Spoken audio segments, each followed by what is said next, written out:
Welcome to the South Florida Saltwater Fishing Report. I'm Heath, and let's get into it.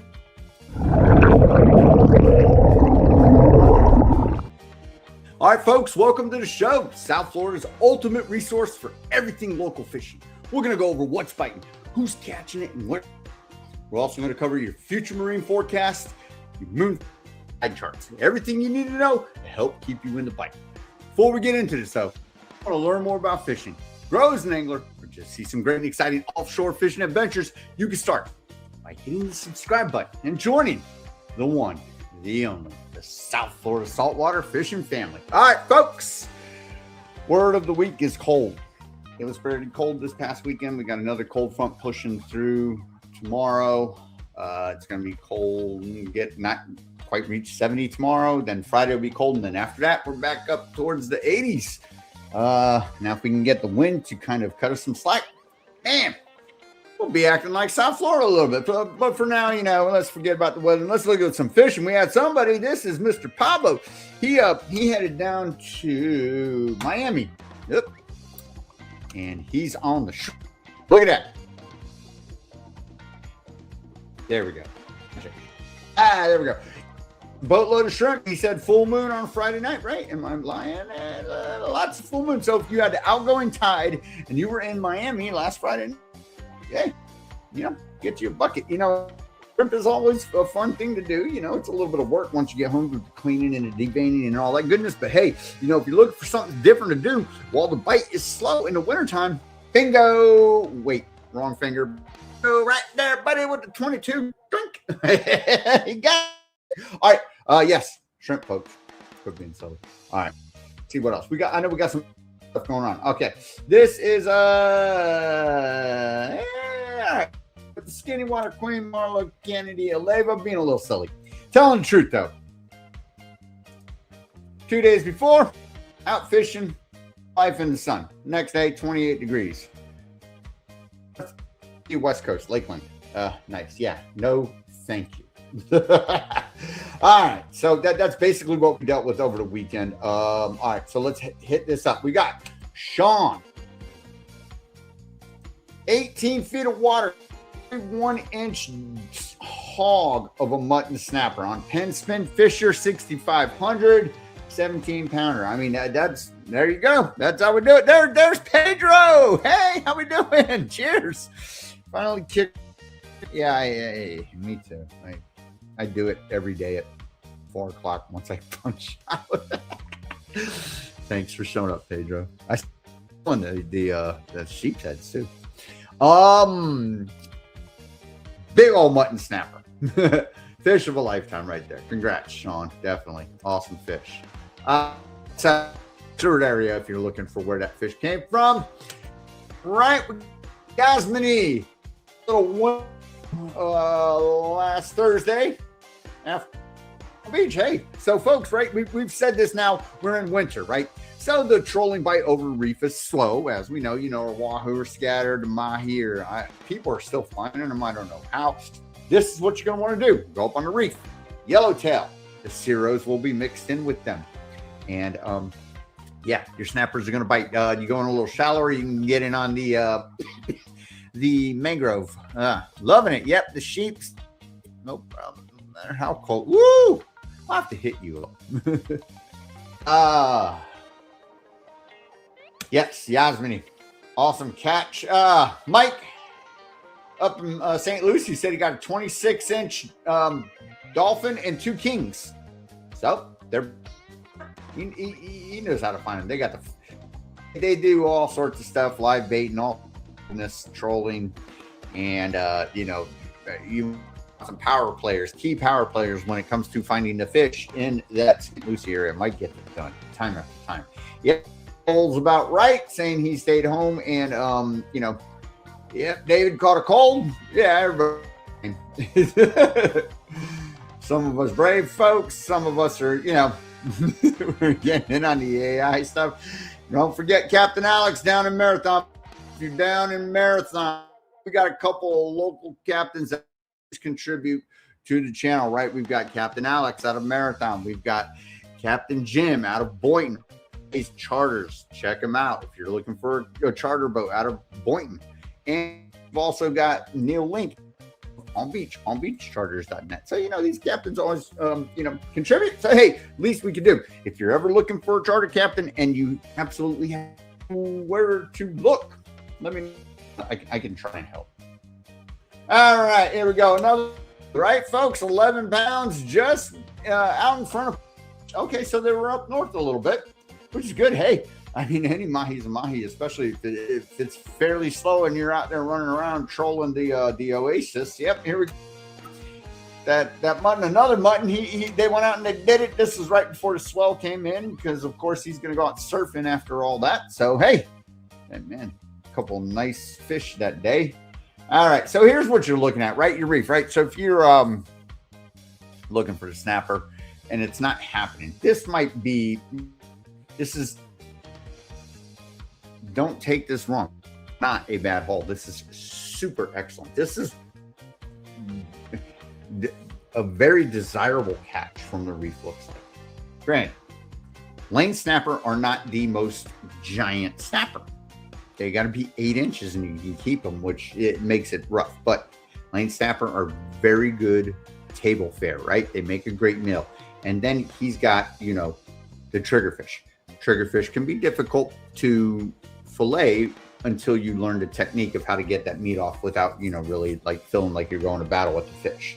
This is an awesome haul right here from the reef. And I want to congratulate you because, again, you need to pick and choose wisely if your time is very limited when you go to head out and go fishing, right? So it makes sense. Hey, I'm going to go do what I'm not going to try and go catch, John Dick. I'm going to go on a reef and I'm going to bring home.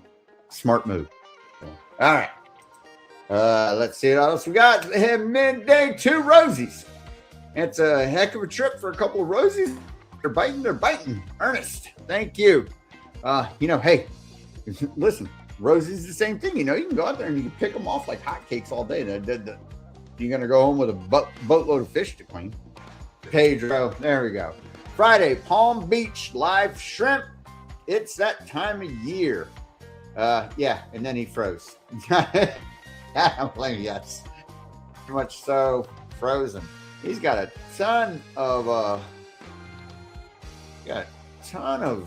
sheeps here. 1, 2, 3, 4, 5, 6, 8, 9, 10, 11, 12, 13, 14, 15, 16. Dang. 16. Whew. Yes. So, like I said, we've Pedro over the years. He is a man who precise calculations of times of year versus method of madness versus fish or.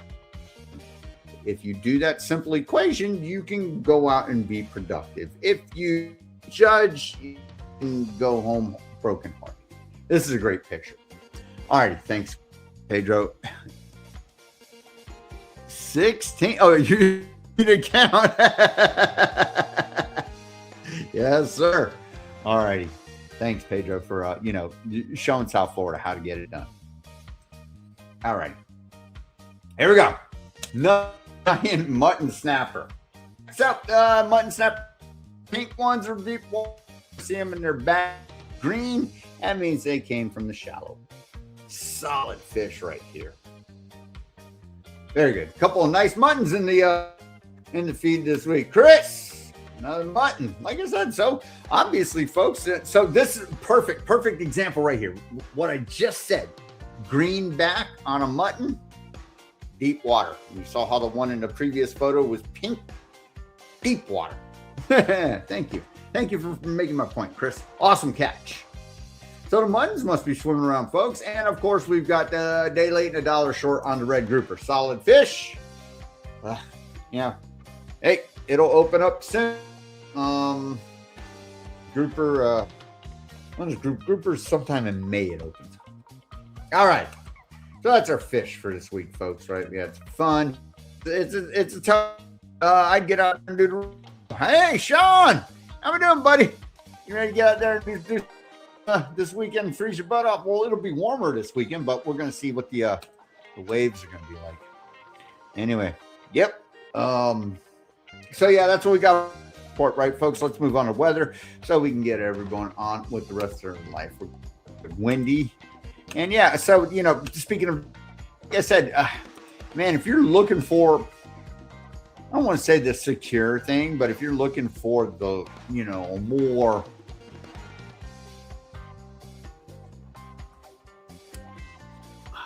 I don't even know how to say it. If you're looking for something that's more likely to happen, I would say post up on the reef, get her done. All right. We got Pedro asking a question. Uh-oh. I have a question. He's Mutton. Is this common? I mean, getting them this side, this. Honestly, those pictures in the feed today, I wish I knew. I'm typically, my thought, I could be wrong. I've always had the most productive, biggest muttons in May. They start, that's, you're approaching the spawn. Is there something going on right now? All right. But if we, in pictures and photos, obviously there's, you know, something in the food chain that's making them eat, you know, and from your experience, muttons don't move. They're not a migrating fish. So, you know, the only thing they do is they tend to disperse and go out a little bit deeper and head away from the structure when they go to mate. But other than that, they're always hanging around. What is causing these big boys? The cold. Jimmy from Mexico, Captain Jim. That's 4J's Charters right there. This is Jim. Hit him up. Go out on a boat. Give him some money, and he'll make. Sean, people starting to catch good quality mahi and stuff. We're good. Yeah, I've seen it. They're not completely gone. It's not impossible, but hey, I wouldn't go after them right now. For me, I get. But I'm a lazy guy. I go after what's biting. These are some awesome fish. Yeah, and the weather, the water starts to. Yeah, it's the same. Typically, always thought of mutton snapper as like a, you know, they a little bit after the mahi show up, and then you know if you want to, you got to figure out what you want to do. If you're tired of doing that and you love mutton snapper fishing, some people hate trolling and only do muttons. So yeah, and for YouTube kooks, and we got to show a little bit of everything that we think we do. All right, stop. Weather. All right, folks, if you are new to the channel, this is Wendy. We're going to go over the next 4 websites that we will visit are going to be weather forecasting, moon. All of this stuff is in the description. You just go there, copy the link, and it's free. You don't got to do it unless you want to upgrade to their app and give them money. Good for you. Cool. I tend to take the free version. Wendy is great. It's our first forecasting model. It's a very graphic. Down here, down on the bottom, down over yonder, right over here. Right. Color-coded chart tells you where the wind is. Click and point. Tell you everything about that specific water, right? Instead of guessing, like you see down here, we're in the blue. So if we're like, oh, between 5 and 10 knots. If we're more in the green up here, we're right. So it's fairly simple after you. So let's start talking about our weather and let's head into tomorrow, right? Tomorrow morning, we've got Thursday. Obviously, like I said, cold front pushing through. If I zoom out, you're going to see it is right here. Okay, now this cold front is actually supposed to produce, it's going to get 40% chance of rain tomorrow, actually. So sometime in Cedar rain, the clouds are going to, you know, form, and here you come.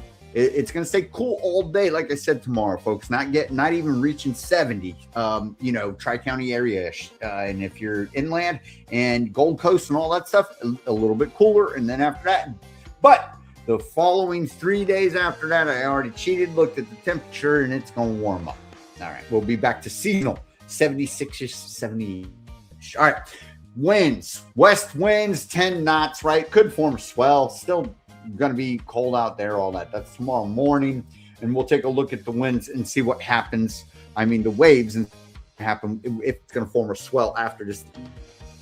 I know I hit the beach this past weekend. The swell was awesome for surf if you went out there on a boat. Oof. Anyway, here we go. 20 knots from the west predicted for tomorrow afternoon, folks. So that, it's a west wind. So we're in the thick of winter right now, folks, right? And that carries over into Friday morning, and it keeps going on. But it's all west wind, right? So again, over here on the west coast in the shallow water, all the way, we got our Skyway Bridge. We got Everglades National Park, Chokoloskee, all that goodness down here, Marco Island. You're taking the brunt of the wind, but it's going to mess up and murk up the water and make it getting out to 30 miles off distance. A little difficult on the East Coast. It all depends upon what swell will form with this after this comes and rips through with this strong wind. We shall see on the forefront of it. Saturday, wind's still ripping 18 knots from the west. Saturday afternoon, starting to turn more northerly. So this is where it could start pushing and forming that swell. We shall see what Mother Nature has in line for us. Sunday starts from the northeast, 16 knots. Look down in the Keys too; they're ripping it too. So the Keys. Remember, typically when you go to the Keys, people tend to think, oh man, I'm in the island. That's east, that's west, the Atlantic's east. And no, it's actually north and south. So if you've got a north wind, you're actually looking more possible swell out in the Straits of Florida, which is this area all down here in between Cuba and Key West. Very windy out there. Can be treacherous conditions, but also some of the best fishing in the world. Yeah, so we got the winds shifting, right? It's shifting a little bit, going from the north. That's Sunday. Hit that up Sunday afternoon. Okay, so Sunday after, wind's starting to die down, and we'll click up a little bit north of the Tri-County area. Show you what that's like. See where that calmness is, slowly pulling southward. They're at 7 knots, which is not too bad from the northeast. And heading into Monday, it looks like it's going to start swinging back around a little bit. Looks like we got a little bit of a convection going on right here over the Bahamas. If you look, Freeport right here, we've got wind going in all different directions. So might create a confused sea, might do absolutely nothing. And Monday, it looks like it's going to calm down even more drastically as we head into Tuesday. So as the air warms up, looks like our wind dies down. And Tuesday, it looks like it's going to pick back up. So we'll see what we're going to have. This is just the rest of this week. Next week's a little bit too far out to start looking. So let's take a look at our waves, right? We got our waves. These are tomorrow waves. 3 foot at 8 seconds. So they are saying there's a swell still existing, 3 foot. And these are just forecasts. So if it's off on one thing, the other, or we've got a discrepancy, that's all to consider. Especially when cold fronts are coming. You've got people that have wind socks. You've got people that got water buoys. And there can really be a huge conflict between what one forecast model says and what the next one says. So, yes. All right, 3 foot, 8 seconds down in the Keys. We're looking like some light work down there. 1 foot at 5 seconds. Still a little bit of a chop. So down in the Keys, they're getting, they got it made in the shade for tomorrow morning at least. Let's see if it sticks around. And then the weather comes in. Yep. So if you're a long range pulley trip, you're probably right about now. Yeah. Tri-County area. All right, so tomorrow afternoon, as the cold front is coming through, it's going to get very choppy. 2 foot at 1 second. That's just up and down, up and down, up and down. Water going everywhere. And here comes the water in the afternoon, pushes through on Friday. And Friday is obviously the day where we don't want to go out. And we get that wind picking up, and it moves away. So let's see what it's going to try to look like on the weekend. It says they still got some water out there from that push. Down further south and looking at 5 foot waves, but they're swimming away from the main. So if you see this, you're when your waves are swimming away from the mainland, when you're close and you're in shallow waters, those waves really nothing. Further out, they can be brutal, and especially that makes you're all of a sudden you're in a following sea heading away from land, and as you're heading back, you're going into the waves, making your return trip a little bit more challenging, right? So that's what we're looking at. That is Saturday morning waves. Not much changes in the afternoon. Sunday, it looks like we're getting another push of water coming down. So obviously there's something, there's some stuff happening, right? So it doesn't look, you know, if you're going to get out, it's looking like tomorrow is the day, if you can at all, right? I did say tomorrow. Yes, tomorrow. I wasn't lying. All right. So yeah, Sunday, that water's coming through into Monday. It looks like it's letting up a little bit, but so that water is pushing from something. There might be some activity out in the more northern Atlantic. Oh boy.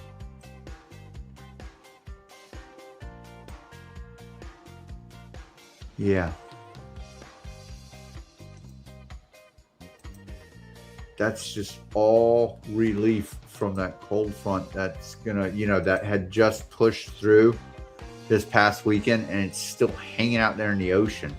And it's actually gonna, on Sunday, after our cold front pushes through now, that all the remnants of it are looking like they're gonna actually drop in some residual after effects on us. It's wild to see this happening.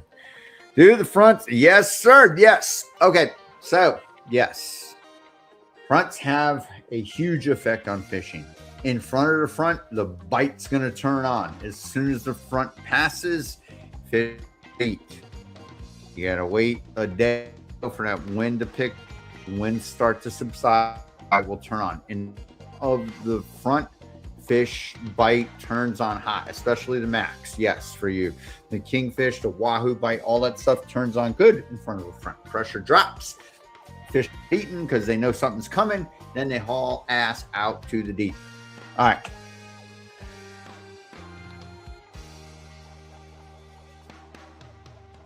Hope that answers the question. Oh, Lord. Okay. Yeah, so Monday. Again, more water. All right, so that's what we're looking at. Let's look at our, where's rain? How about if we see what's going on with rain? It's very, we're in drought. We're at almost -4 inches the past 4 days. But that's what happens during winter. We got these cold fronts push through. It sucks all the moisture out of the air, right? And remember, it's going to be colder when you have less moisture because it's higher, less humidity.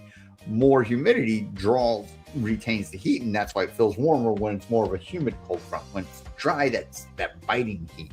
The biting cold. All righty, Thursday, nothing. So tomorrow, like I said, this cold front, we should see some of the wet stuff, and then after that, it'll dry out, and we're just going to be windy and cool. And then heading into Saturday, still dry. We're in very dry conditions, right, folks? Be careful with any fires. If y'all got out there, you got pit going, burning, barbecuing, doing something. Just be mindful. This is Florida. The Everglades are a mile that way. Anything can light that puppy up. All right. So that's where we are. All right, let's go on ahead and hit up Windfinder, right? Keep on. You gotta look at Windfinder is like the numeric version of that graphic that we just saw on Windy. I find this one a little bit more reliable, a little bit generalities. The graphics is cool to look at. It tells you a little bit of numberage if you're into trying to develop something out of the science of it. All right. So tomorrow, right? Winds from the west, like I said, pumping up. Here's the day. Like I said, we looked. This kind of jives with what we had seen right here, this area right here, where we're seeing a swell come down from the north, right? They're saying 11 seconds. Windy was saying 8 seconds. So you definitely got a swell. If you want to get out tomorrow morning, is your chance. And that's going to be, we're going to see sunshine, like I said, over the next few, as you can see, except for sun. But it's, you know, the wave size are gonna, you know, put in fishing. So all right, so Friday, right, winds from the west like we saw, same with the thing on the Saturday, starting to shift to the north. Winds gusty, gusts overnight, very gusty overnight as the front passes through, and then as it subsides, the gusts kind of tend to peter off, and we'll stay steady mid double digits, right below 20 knots. Waves still coming at us. This tend to shift after the front passes, because we're looking here Saturday, Friday, and Saturday. We're going to see it going to look like it wants to develop a swell. 8 seconds, 9 seconds into Monday, right? But we got a 3 to 5 foot swell. So it's yes, that's funny. I got a smoking, man. I started smoking a chicken last night at 6 o'clock. And I made some spinach artichoke dip. That's it. We're done fishing. Cooking.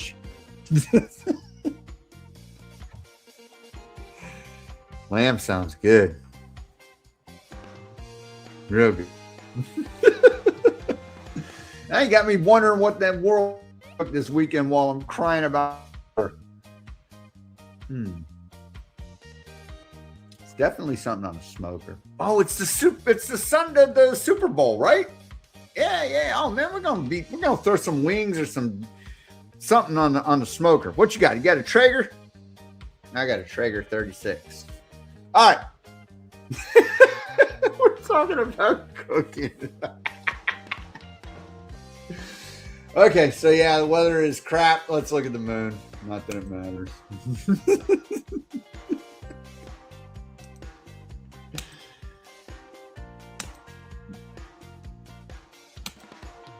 All right, moon time, right? Moon phase. Why does the moon matter? Well, if you're before in front of it, it turns on the mackerel fishing. Some people swear by the moon. I like to fish. No wings, lamb shanks. There it is. Super Bowl on TV. Hey, perfect. I agree with you, man. Yeah, I just got to find something that for enough people that are going to be, you know, in my house, which people that don't live. About ready to start handing people 1099s for the year. All right, moon, right? We're heading towards the dark side of the moon, which means we are waning, right? Means you're heading towards the full moon. Waning means you're heading towards the dark side. We just started. We're at 91% waning. Okay, and we're going to head over to next.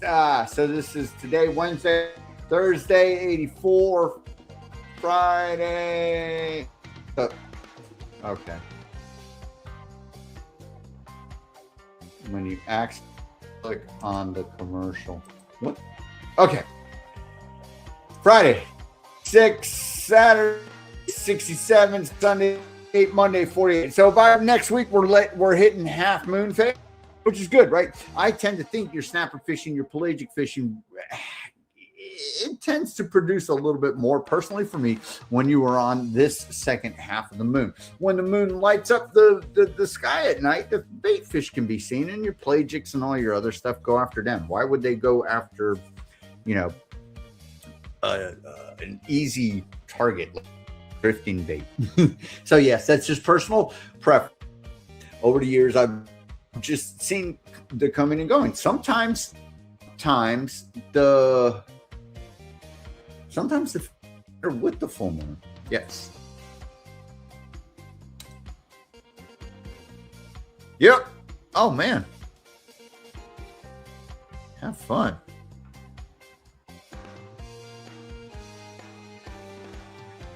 Uh-oh, 21. Yes. Awesome deal, man. Have fun, David.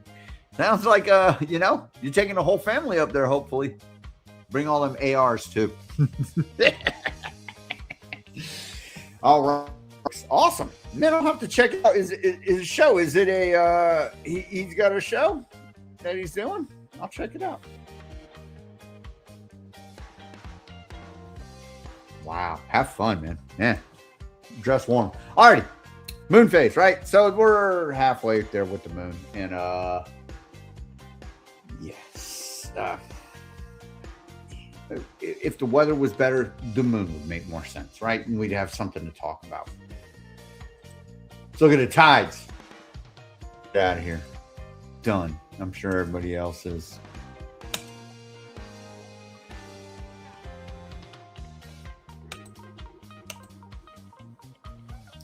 All right, tides. We're going to talk about tides real quick, and we'll go and see what works. Right. So if you're a tide, you're fishing the inlet where the water's coming out.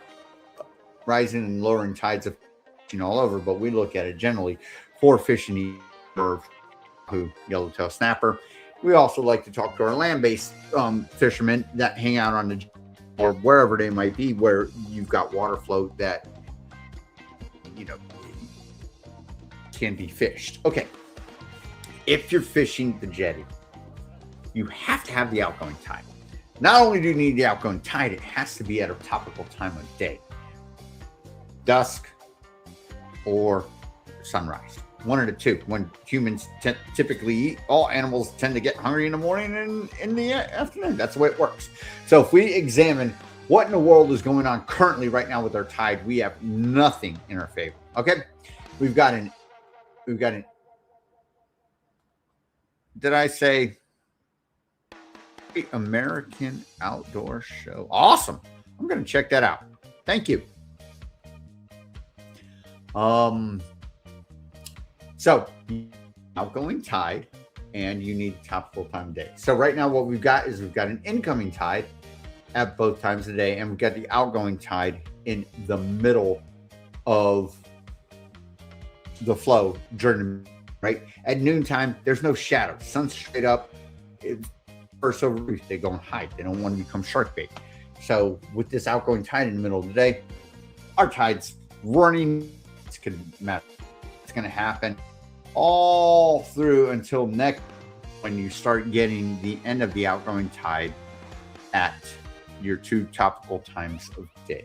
So, you can put two and two together right now. The moon ain't going to help this week. The weather ain't going to help us this week. And so it's going to be a rough.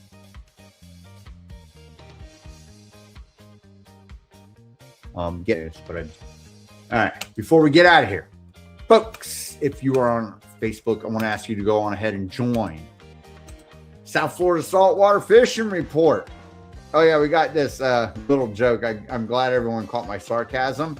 The fact that they are closing this fish mackerel in federal waters, South Florida federal waters are real close. It's offshore. There's no Spanish mackerel out there. Like 15 feet of water, beach, 50 feet off. We don't need a federal closure for Atlantic Spanish mackerel. Your taxpayers hard at work, folks. Anyway, Facebook, come on, join South Florida Saltwater Fishing Report. I'm your group lead, whatever you want to call it. This is what it looks like. It's a private group. No fun pranksters, no bots, nobody. Got to answer a couple of questions. Heath, what's the way to get you a message? Oh, man. saltwaterfishing@gmail.com. The easiest way to do it, or go on my Facebook page and write me. You can DM me on Facebook, Instagram, any of that goodness, and I periodically look at it when I'm not doing live streams. Yes, if you got a question, definitely hit me up. Saw Max today in the Whole Foods. They were you see, I knew, man. They were deep dropping for him, man. They were catching him out there with the golden towel hunter, right? Yes, sir. Not a problem. Yeah, man. Boy, man, I know what I went deep dropping for the golden towel fish. I couldn't get away from the Spanish mackerel, pulling them up 5 at a time. All right, folks, we're done. Join the South Florida Saltwater Fishing Report. Have a little fun. Give a little love.